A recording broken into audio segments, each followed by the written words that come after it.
Halo Bapak Ibu, saudara-saudari sekalian, bersama saya lagi Chandra Teja dari channel Kristen Ngakunya.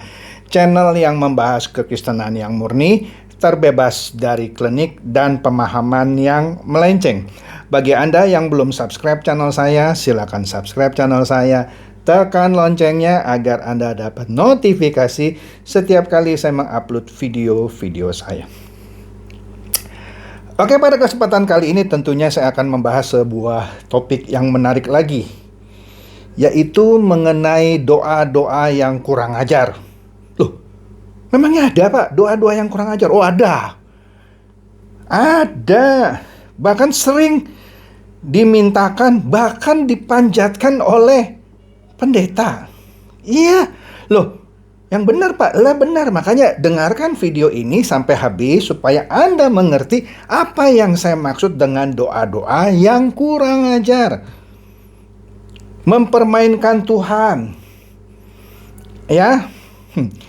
Menguji Tuhan. Apa ya? Ya, gitulah. Mengeksploitasi Tuhan. Padahal Tuhan tidak berkenan dengan doa-doa seperti itu. Tapi sebelum kita masuk ke detailnya, kita baca dulu satu ayat ya. Di sini ada judul perikop, judulnya Hal Pengabulan Doa. Saya kasih tahu dulu ya. Alkitab dalam bahasa asing, misalnya King James Version atau NIV atau apapun, tidak ada judul perikop. Nah, tetapi berterima kasihlah kita sama Lembaga Alkitab Indonesia yang menambahkan judul perikop. Walaupun mohon maaf, menurut hemat saya kadang judul perikopnya kurang begitu tepat. Saya nggak bilang salah ya, saya cuma bilang kurang begitu tepat. Nah, di sini di Matius 7 ayat 7, judul perikop sebelumnya adalah Hal Pengabulan Doa. Di sini kalau kita baca Matius 7 ayat 7. Mintalah maka akan diberikan kepadamu, carilah maka kamu akan mendapat, ketoklah maka pintu akan dibukakan bagimu. Ayat ini sudah pernah saya bahas di episode sebelumnya. Ya, kali ini saya akan membahas lagi ayat ini kaitannya dengan doa-doa yang kurang ajar. Menurut hemat saya, judul perikop maksud saya, yang lebih tepat untuk ayat-ayat di bawah ini, ayat 7 dan seterusnya adalah hal jawaban doa. Hal jawaban doa. Tapi nggak salah juga gitu ya kalau disebut hal pengabulan doa. Karena doa ada yang bisa dikabulkan, ada yang tidak dikabulkan, ada yang perlu waktu. Jadi nggak terlalu salah gitu ya. Tapi kalau saya yang diberikan hak untuk memberikan judul perikop, saya akan tulis hal jawaban doa. Jadi begini, Matius 7 ayat 7 yang sekali lagi saya baca ya. Mintalah maka akan diberikan kepadamu, carilah maka kamu akan mendapat, ketoklah maka pintu akan dibukakan bagimu. Mintalah maka akan diberikan kepadamu. Diberikan apa? Diberikan jawaban atas permintaan atau doa kita. Jawabannya apa? Sudah saya pernah bahas juga. Ada 3 biasanya jawaban atas sebuah doa. Yes. Nggak pakai lama. Langsung dikabulkan. Kenapa? Karena permintaan Anda sesuai dengan kehendak Tuhan. Klop. Nggak pakai lama. Ya. 2. Wait. Tunggu. Belum saatnya. Nanti, tunggu ya, sabar. Oke? Jawabannya begitu. Pertama kali yes, langsung nggak pakai lama. Mungkin besoknya atau 2 hari lagi. Pokoknya nggak pakai lama lah ya. Yang kedua, wait, tunggu. Belum saatnya. Saya pernah ilustrasikan kalau anak saya yang misalnya waktu itu umur 16 tahun minta dibelikan motor. Walaupun dia sudah pintar naik motor, tapi belum punya SIM, saya bilang tunggu.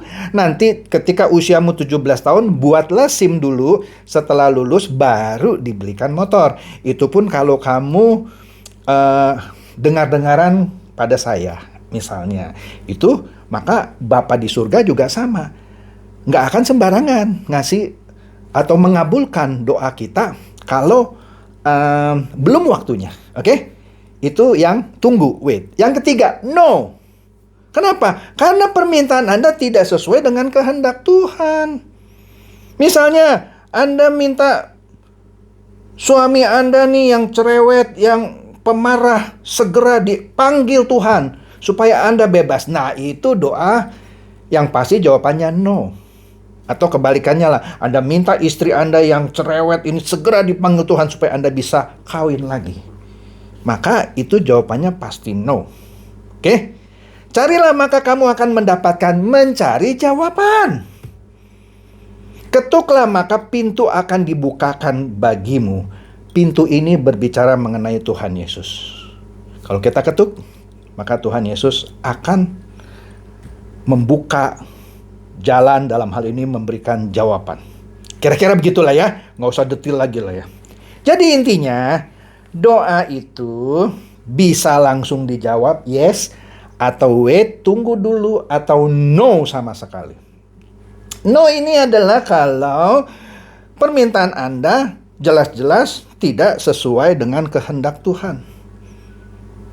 Nah, saya ambil contoh lagi ya, biar tambah jelas. Anda tergila-gila sama mobil mewah, nggak tanggung-tanggung gitu ya, Lamborghini.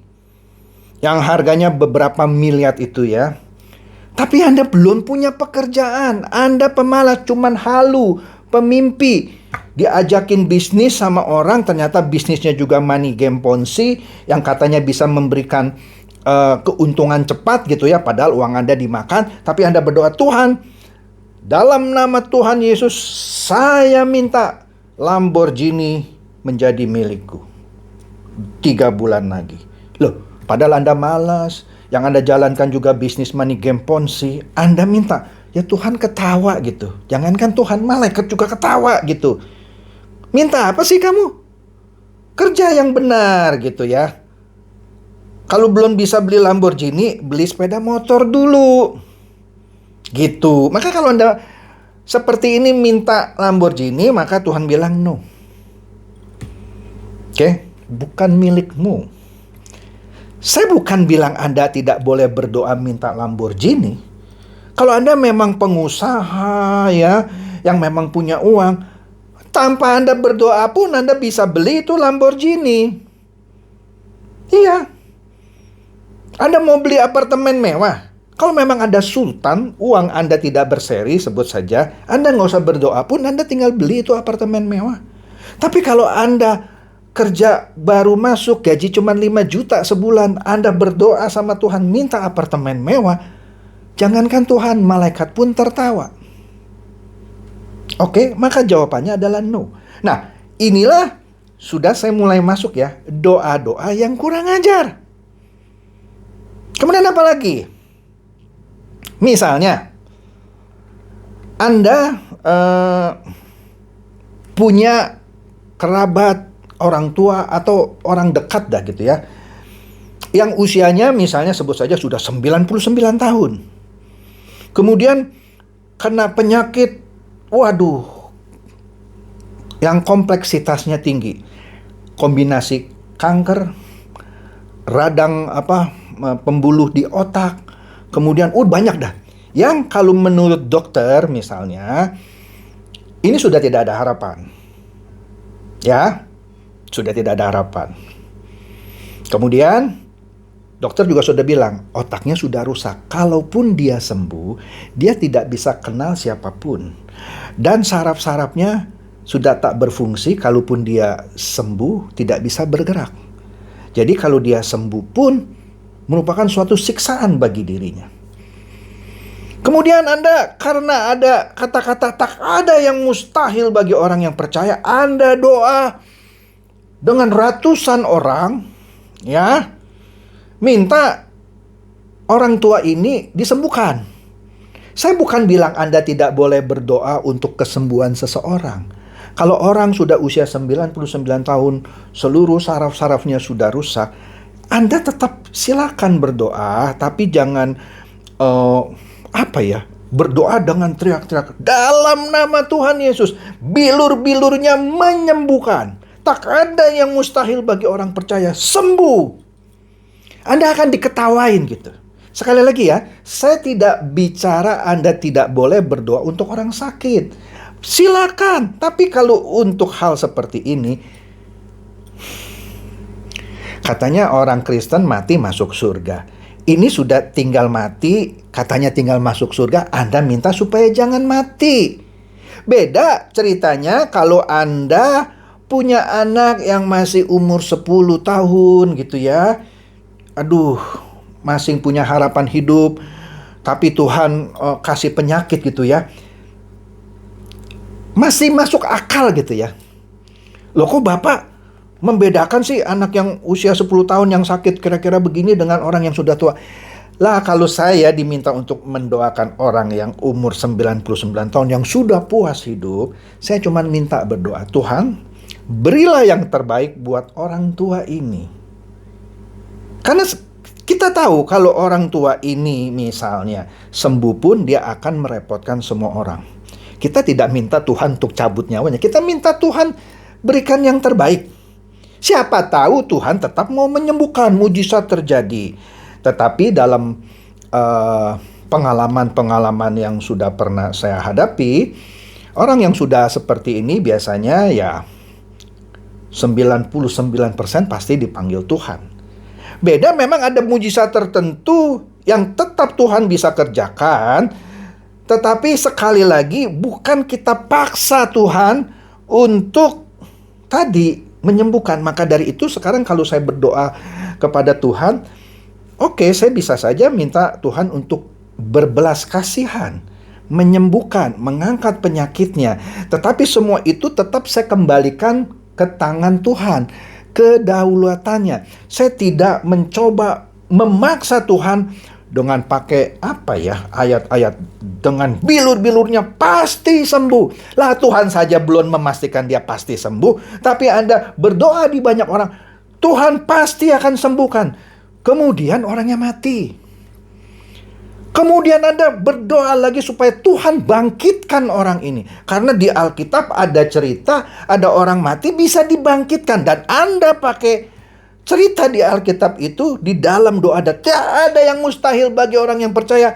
Bangkit dengan teriakan yang luar biasa. Dan minta seluruh orang yang ada dulu untuk mendukung doa Anda supaya orang yang mati ini bangkit. Nah inilah doa-doa kurang ajar. Ya sudahlah kalau memang sudah dipanggil Tuhan, katanya kan masuk surga. Ya sudah, ikhlaskan. Katanya kan masuk surga. Masa orang mau masuk surga, Anda tahan supaya tidak masuk surga? Nggak konsisten. Sekali lagi bukan saya melarang Anda mendoakan orang sakit. Silakan. Kalau saya mendoakan orang-orang sakit ya, apapun, di usia apapun, pertama saya minta belas kasihan Tuhan tentu untuk keluarga yang anggota keluarganya sedang sakit. Saya minta pertama kekuatan bagi keluarga yang keluarganya sedang sakit berat. Kemudian saya minta belas kasihan Tuhan. Jika kiranya Tuhan berkenan, sembuhkan. Karena menyembuhkan atau tidak menyembuhkan itu kedaulatan Tuhan. Anda tidak bisa paksa Tuhan untuk menyembuhkan.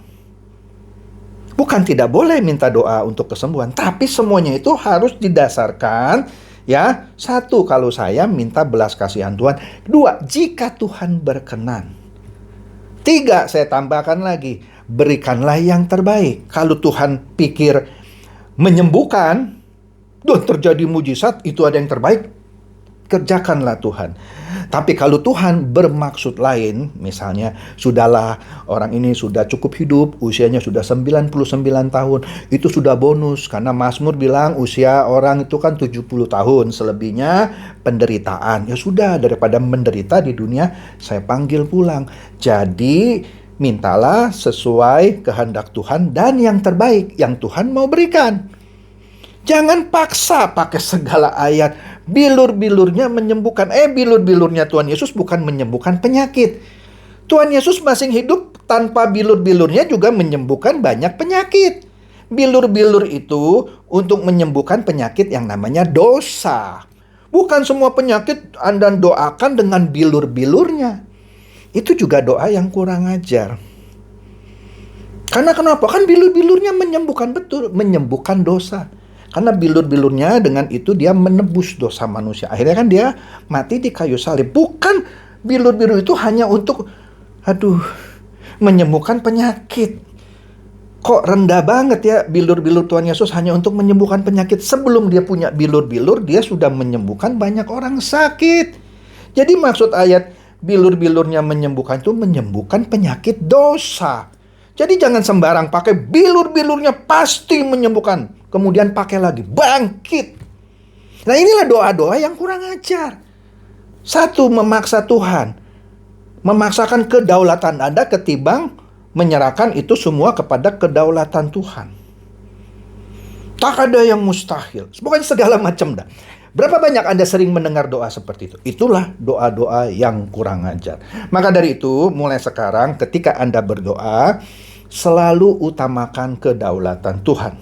Anda boleh minta, tetapi semuanya didasari kedaulatan Tuhan. Anda boleh meminta kesembuhan, tapi kalau Tuhan tetap mau panggil orang yang kita doakan, itu adalah kedaulatan Tuhan. Oke? Jadi demikian saja bahasan saya kali ini mengenai doa-doa yang kurang ajar, mempermainkan Tuhan, dan segala macam. Ya? Semoga ini mencerdaskan dan mencerahkan Anda semua. Silakan share video saya ini kepada teman-teman, sahabat, atau kerabat, supaya mereka tambah cerdas dan tercerahkan. Seperti biasa, Shalom.